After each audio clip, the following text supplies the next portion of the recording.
Hello everyone, this is Crota giving you a shoutcast in a game between Bader and Infi here on, I think it's Light and Dark. This is a map that I have not seen before, so I am very curious as I'm casting a game on this map for the very first time. There is a lot to keep track of whenever you cast a map for the first time. There are a lot of creep camps that I should be aware of. It looks like the standard creep pattern is this, creep out here, and then creep out this location here, and then we'll see how all of this works out. Now, there is like a little bit of a change in the terrain. There is a tavern in the center of the map, just in case any of the players want to try to establish a tavern. And taking a look at the expansions, there is, I believe, 2 additional expansions on each side of the map. There's also some, red creep camps out of the way as well. I don't know what any of these guys will be dropping in terms of item drops, but the more creep camps there are, the better it is normally for Orc, as Orc is able to really get those claws of attack +6 and +9, and those boots of Quel'Thalas, which is +6 agility, making that Blade Master very, very strong. Speaking of the Blade Master, it is going to be a Blade Master coming in from Bader. Or Bader. I don't know. Bader just sounds like a really weird name. Hey, I'm badder than you. So Bader or Batter, I do believe that this was taken all from China anyways, so I'm not quite sure they even know how they want to pronounce their, Romanized names. Altar of Kings currently training up that Archmage. We are going to see a peon now make his way across the map and do a little bit of scouting. Meanwhile, back over here, we are going to have a footman make his way out and do a little bit of scouting as well. The footman is slightly faster than a peon, so that is why the footman will be able to be a good, decent unit to scout. We are going to have that Blade Master now come in as well, as the peon takes a look around and needs and wants to see what exactly the hero will be. We are going to be doing some militia creeping, and it looks like it is going to militia creep out this 2-2-3-3 creep camp first. There is a peon already here, and that peon may get taken down. No, it is not going to get taken down. Instead, going to go over after here, as we now see what is happening over here. The overlords and those heroes over here from the shop somehow activated. Did the Blade Master take some damage? I can't seem to click on the Blade Master. There it goes. Yes, he was able. He did not take that much damage at all. After a quick wind walk, there is an item, and the Gloves of Haste may get picked up by the Blade Master. No, Infi coming in just in time to pick it back up, as the Blade Master does do another wind walk. There's a Windwalk strike right there. Blade Master dealing up to 50 damage per attack, as the Archmage now wanders around the map even further. The Footman still going after this peon here. Archmage now just still wandering around. The Archmage is about 40 experience away from level 2, so it will be a little bit of time before he gets any brilliance aura, unless he tries to do some. And he might be doing water elemental creeping. No, not going to be able to do so, as the militia arrived there just a little bit late. We are going to see the water elemental getting in some easy damage over there now, and now also getting in some damage onto this Voodoo Lounge in just a moment. Yeah, getting some damage onto that Voodoo Lounge in just a second. Should be able to cancel it here, and there it goes, as you now see the Archmage and the Footman back off. Give me one moment.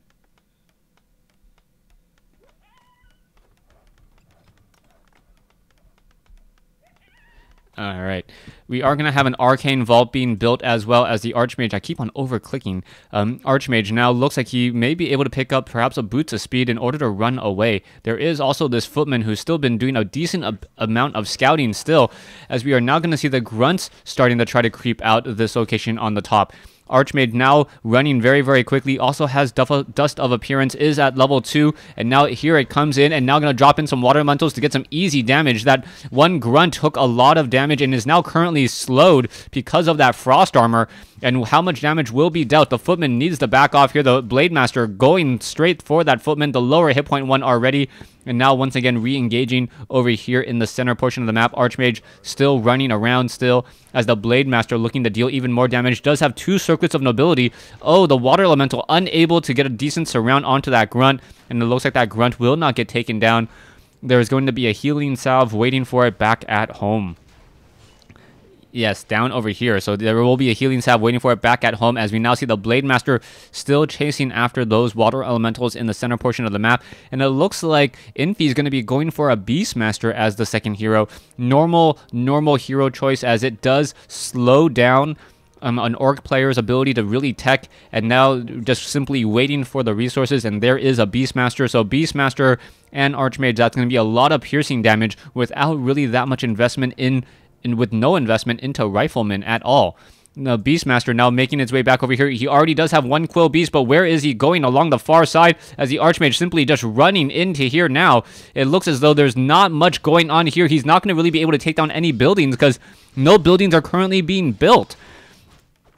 Orc Burrow now taking a bit of damage, as well as now the Footman trying to back off. It looks like another Water Elemental will be dropped in here, and it really needs to be going after this Bestiary. The Bestiary is a very, very vulnerable building as it's being constructed, and you can see how much damage that it is currently taking just trying to sit there. A Water Elemental will not be able to be summoned straight into that base right now, as a second Quill Beast could be added. It looks like the Bestiary was cancelled for just a moment there, and it was going to be forced to be rebuilt, as we are now going into a Spirit Lodge. Spirit Lodge, and oh, out comes the Hex. Beastmaster is in trouble, sitting at level 1, going to try to run away. Now quickly casting a quick Quill Beast, as now another Hex coming in, and Infi is going to be in trouble if he loses this Archmage, and down to 1 hit point.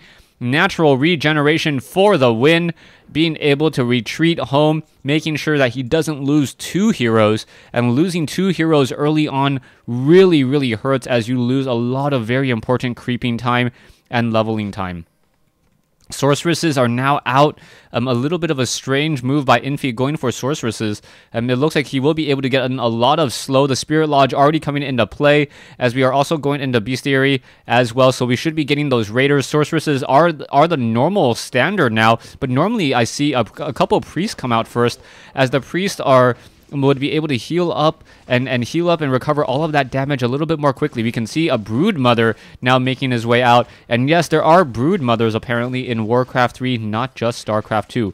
Full potion of invulnerability. We are going to also have a mercenary camp. I don't know what the creep camps are inside here, as we now see also spiders were spawned as soon as that Brood Mother was taken down. So I'm not quite sure how that works in the game, or biologically speaking, but I guess the Brood Mother hatched a couple spiders. We are now going to see some militia creeping out over here. More giant spiders going to get taken down. 4-3-3. That's going to be a lot of poison damage to try to heal up, as we are now going into Ivory Towers. Scout Tower has been established, as the Blade Master still wandering around. Back over here, the Shadow Hunter sitting at level 1 right now, should be getting close to level 2 eventually, clearing out this 3-3 creep camp. Not quite sure what the last hero was, as the Blade Master gets in a couple Windwalk strikes.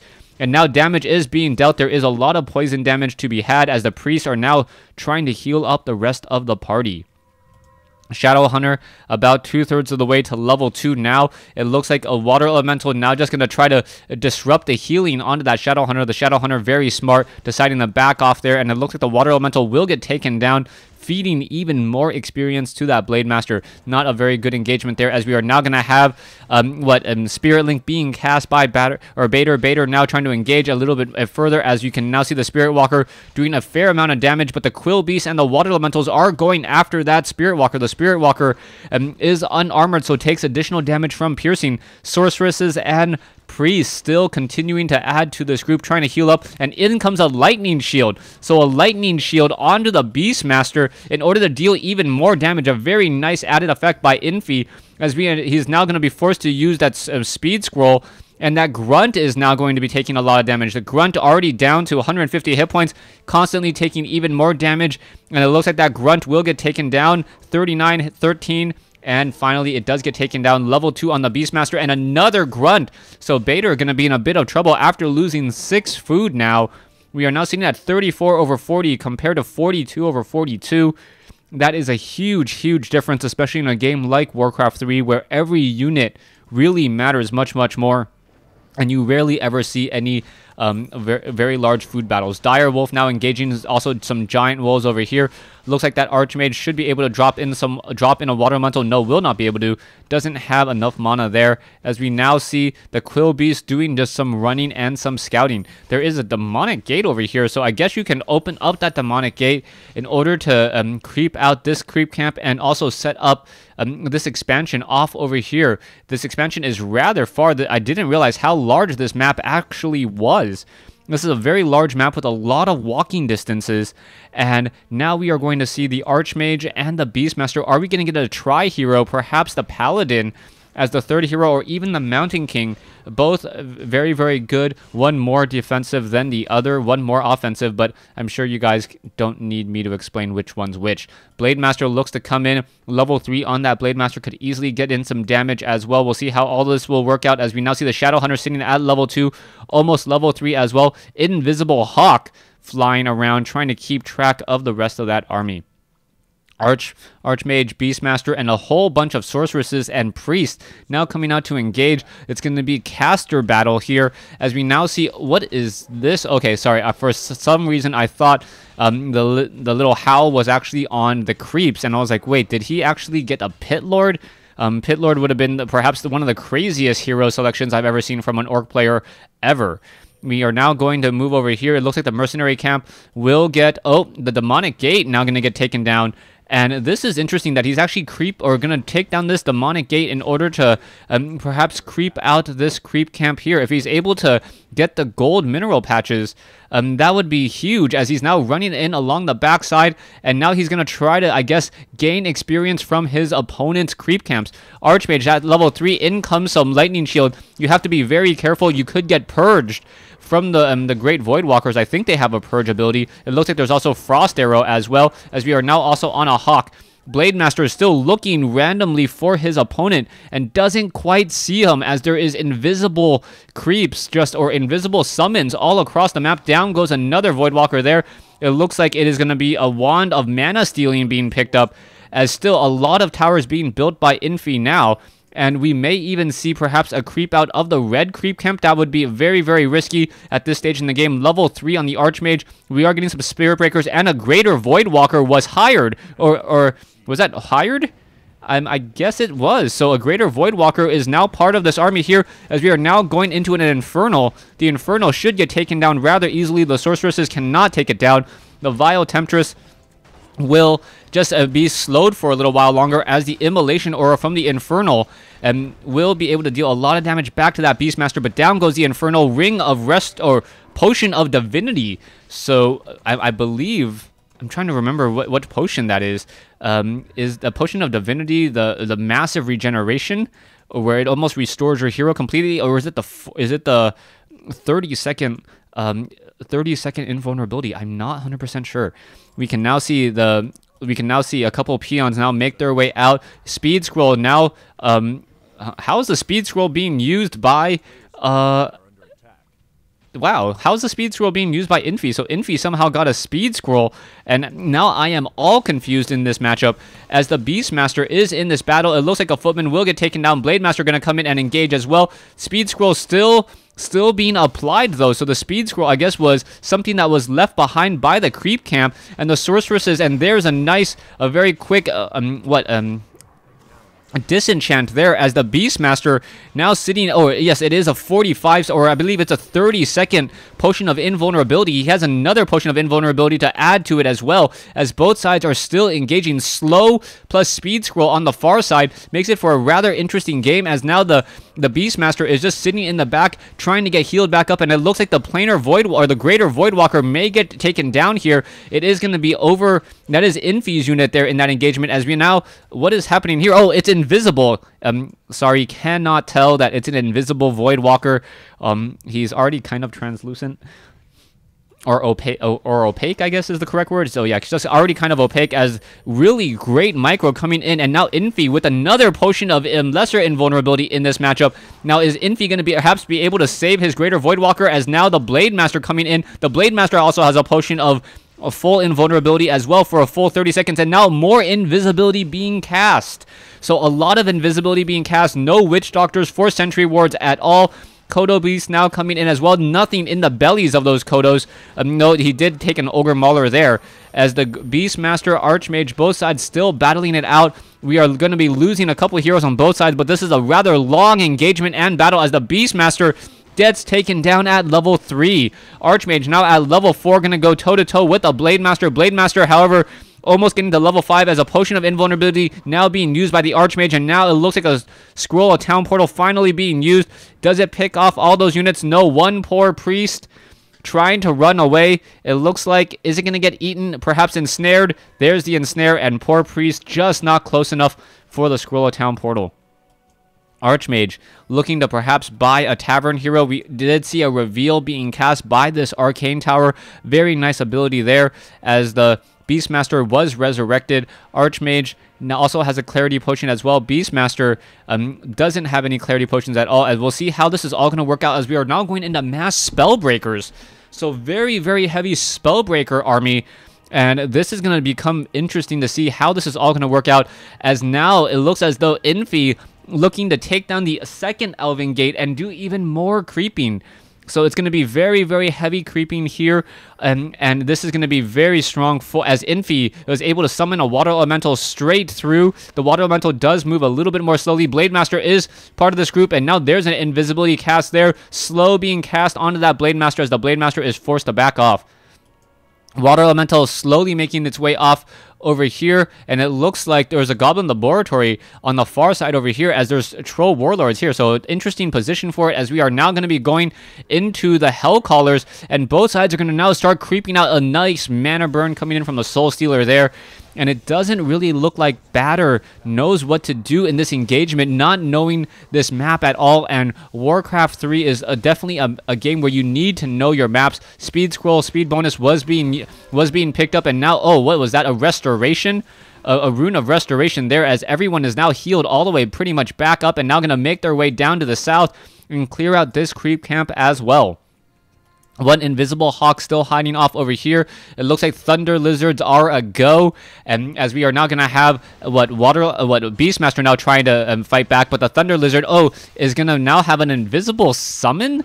I'm not quite sure what the Water Elemental is really going to be doing in this matchup, as the Water Elemental now perhaps going to be trying to scout even further. Down goes the Thunder Lizard, and a Thunder Lizard is popped by Infi. So Infi gets a Thunder Lizard after taking down a Thunder Lizard, and the Thunder Lizard is able to cast Purge every time it attacks with his lightning attack. So that does start to add up very quickly as well. We'll see how all this will work out as we have Furbolgs now, trackers down over here. There is the Goblin Marketplace off here. So the Marketplace is pretty interesting. And you can actually use... This is interesting. There's so many doodads on this map. You can actually blow up these dynamite in order to destroy and take out the bridge. So there's a lot of different strategies that can be utilized in this matchup. As you now see, taking a look back at Batter. Batter currently sitting on level 4 on the Shadow Hunter, almost level 5. Blademaster is at level 5. So dual level 5 heroes now. Pretty much in just a moment. Blademaster, Shadow Hunter going to come by just enough to get that level 5 there, and this is going to be huge, folks. Will Batter also be able to do anything else? There was a Ring of Regeneration being left behind, and that is a huge item. That is a 200 gold item, as Batter now being forced to come back. There is a Great Hall now needs to be repaired. It looks like a lot of that damage. Thunder Lizard, this Great Hall now trying to be repaired. Another Spellbreaker making its way in, as there are summons now making their way into the main base here and going after Orc Burrows. So Batter now being forced to deal with summons inside his main base going after the Burrows. It is his fault for not getting the fortified upgrades there, as the Spellbreakers are now going at it here, and the Paladin, the third hero in this tri-hero army, able to heal up a lot of these units. And there comes a Stomp, I believe, or a Thunderclap by that Thunder Lizard. So that Thunder Lizard really fighting it out over here. The Spellbreakers could perhaps get a lot of damage back onto that Blademaster, but in comes a level 3 healing wave. But the Blademaster does have a Potion of Invulnerability. There it goes. It is quaffed, and now just constantly trying to heal up the rest of these units. The Spellbreaker down to 28 hit points. It gets taken down as another Stomp now comes into play once more. Another Holy Light, and this battle is still raging on. Paladin still sitting at level 1, trying to deal and just trying to stay alive, trying to keep other units alive, as well as the Spellbreakers are really starting to mana burn or feedback through a lot of those Spirit Walkers, and perhaps even the Blademaster. Blademaster down to 180 mana and now being forced to pull back, and it looks like very low hit point Grunt may get taken down. No, going after the water, going after the unit there. And now, finally, that Grunt getting a little bit of healing wave love finally gets taken down by the Beastmaster. And this game is still going strong. The Thunderhawk is in the air. And is the Thunderhawk going to get survive? Is going to be able to survive the Paladin down to, what is it? Down to 53 hit points. And there's the invisibility to save him. And the disenchant, beautifully done by Batter there. Knowing that the Paladin cannot pass through that Blade Master. Disenchanted straight on the Blade Master, knowing that it would disenchant that invisibility. And now the Blade Master has been taken down, but Infi now with a Rock Golem as well. And now you can still see all of these summons still just causing so much harassment inside the main base. Back over here, we can see the Kodo Beasts have not really picked up anything. Oh, a Knight was eaten up by a Kodo Beast. Does that Kodo Beast have anything in its belly? It does not. As we are now getting Water Elementals to push back into Batter down over here. You can still see so much damage being had as the Hawks just able to deal so much damage towards those Orc Burrows as this game is still continuing. It looks like the Blade Master does get taken down at level 5, and that may be GG, folks. A Beastmaster sitting at level 4 right now. More healing wave coming in. Shadow Hunter does have a Clarity Potion currently being used, but is it going to be enough as those Rock Golems being able to just throw boulders constantly stun? And there's the GG. So a really, really well-played game by Infi and Batter on that map. I forget the name of the map. You guys can go ahead and take a look at it once more. But yeah, a very interesting play. Batter slightly ahead in terms of overall experience with 255 heroes. But in the end, Infi with 255 heroes. And he just got that experience just because the Blade Master got down and was able to get just enough. Wow. Batter had even more hero kills as well, so it was really all based upon units and being able to just stay alive. I think perhaps the Ring of Regeneration could have come into play. That battle was a good 2-3 minutes, so a 3-minute battle is 360 hit points that could have been healed. Thanks for watching. Thanks for listening.